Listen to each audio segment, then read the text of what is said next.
This channel does not promote any violent, harmful, or illegal activities. All content provided by this channel is meant for an educational purpose only. Top quality और consistent performance के लिए सिर्फ silver pump नाम याद रखना। দেখছে টিভি9 বাংলা, আমি আত্রি আপনাদের সঙ্গে শুরু করছি দমদার 10। জোকা আইএমের ঘটনার দিকে নজর রাখবো, কারণ হস্টেলে ধর্ষণের মতো গুরুতর অভিযোগ আর তদন্তে নতুন মোড় সামনে আসছে। প্রশ্ন উঠছে অভিযোগকারিনী তরুণীর ভূমিকা নিয়ে। তদন্তে সহযোগিতা করছেন না অভিযোগকারিনী, মেডিকেল পরীক্ষাতেও রাজি নন তরুণী। ঘটনার সময় ব্যবহৃত পোশাক ও পুলিশকে দিতে নারাজ, দেননি বাজেয়াপ্ত করা ফোনের পাসওয়ার্ডও। খবর পুলিশ সূত্রে। তরুণীর বাবাও দাবি করেন তার মেয়ের সঙ্গে ধর্ষণের মতো কোনো ঘটনা ঘটেনি, মেয়েকে দিয়ে অভিযোগ লিখিয়ে নেওয়া হয়েছে। এই ঘটনায় ইতিমধ্যেই অভিযুক্তকে 7 দিনের পুলিশ হেফাজতের নির্দেশ দিয়েছে আদালত। তাহলে কোন দিকে এই ঘটনা মোড় নিচ্ছে? কারণ যিনি অভিযোগকারিনী তিনি পুলিশের সঙ্গে সহযোগিতা করছেন না, এমনই অভিযোগ পুলিশ সূত্রের তরফ থেকে উঠে আসছে। তিনি মেডিকেল পরীক্ষা করাতে রাজি নন, তার পোশাক দিতে রাজি নন, বাজেয়াপ্ত করা যে ফোন, সেই ফোনটা বাজেয়াপ্ত করা ফোনের পাসওয়ার্ড সেটা তিনি দিচ্ছেন না, এমনই পুলিশ সূত্রের দাবি। আর তরুণীর বাবাও বলছেন যে তার মেয়ের সঙ্গে ধর্ষণের মতো কোনো ঘটনা ঘটেনি, মেয়েকে দিয়ে অভিযোগ লিখিয়ে নেওয়া হয়েছে। এই ঘটনাতেই নিয়েই একের পর এক যে তথ্য সামনে আসছে তাতে পুলিশের ভূমিকা সামনে আসছে একটা বড় প্রশ্নচিহ্ন। তাহলে কি হয়েছে ঘটনা, পুলিশের ভূমিকা কি রয়েছে, এই প্রশ্ন এখন খুব তীব্র হয়ে উঠেছে। কারণ পুলিশ আদালতে বলেছে যে অভিযুক্ত সে অত্যন্ত প্রভাবশালী, আর তার পাল্টা অবশ্য খারিজও হয়েছে আদালতে যে না, সে প্রভাবশালী নয়, মনোবিদ।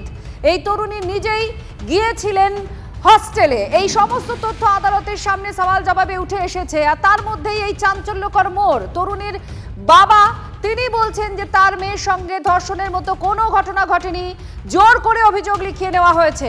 আইআইএম জোকায় ধর্ষণ কাণ্ডে এই নতুন মোড় যা চাঞ্চল্য ফেলে দিয়েছে। মেয়েকে ধর্ষণ করা হয়নি দাবি করছেন খোদ অভিযোগকারিনীর বাবা।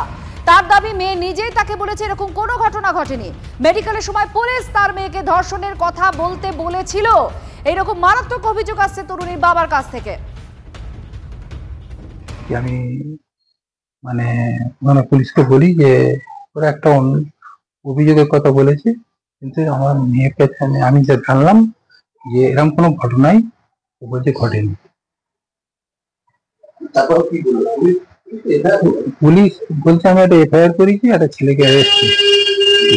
আমি মেয়ের সঙ্গে কথা বলে জানলাম, মেয়ে বললো না এরকম কিছু হয়নি, আমাকে পুলিশ বলছিল আপনি মেডিকেলে গিয়ে বলবেন, আমি সেগুলো কিছু বলিনি। ওগুলো আইআইএম এর মতো বড় একটা প্রতিষ্ঠান, যে প্রতিষ্ঠানে বহু বাইরের পড়ুয়ারা পড়াশোনা করতে আসে এই রাজ্যে জোকায়, আর তার মধ্যে সেই ক্যাম্পাসের ভেতরে এরকম একটা ঘটনা ঘটার যে অভিযোগ উঠে এসেছে তা গুরুতর অভিযোগ এবং শোরগোল ফেলে দেয়।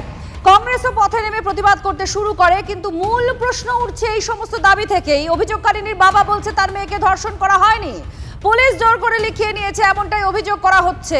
সুমন মহাপাত্র আমাদের প্রতিনিধি আমাদের সঙ্গে রয়েছেন, আরো জানাচ্ছেন। সুমন, তো মারাত্মক অভিযোগ, একে ধর্ষণের মতো এত গুরুতর একটা অভিযোগ ক্যাম্পাসের ভেতরে হয়েছে বলে বলা হচ্ছিল।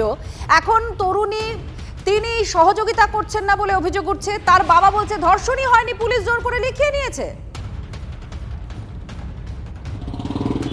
দেখো একেবারেই তাই, যে ঘটনা ঘটেছে বলে পুলিশের সূত্রে আমরা জানতে পেরেছিলাম, এবং তারপর এই তরুণীর বাবার যে বয়ান, দুটো কিন্তু পৃথক পরস্পর বিরোধী।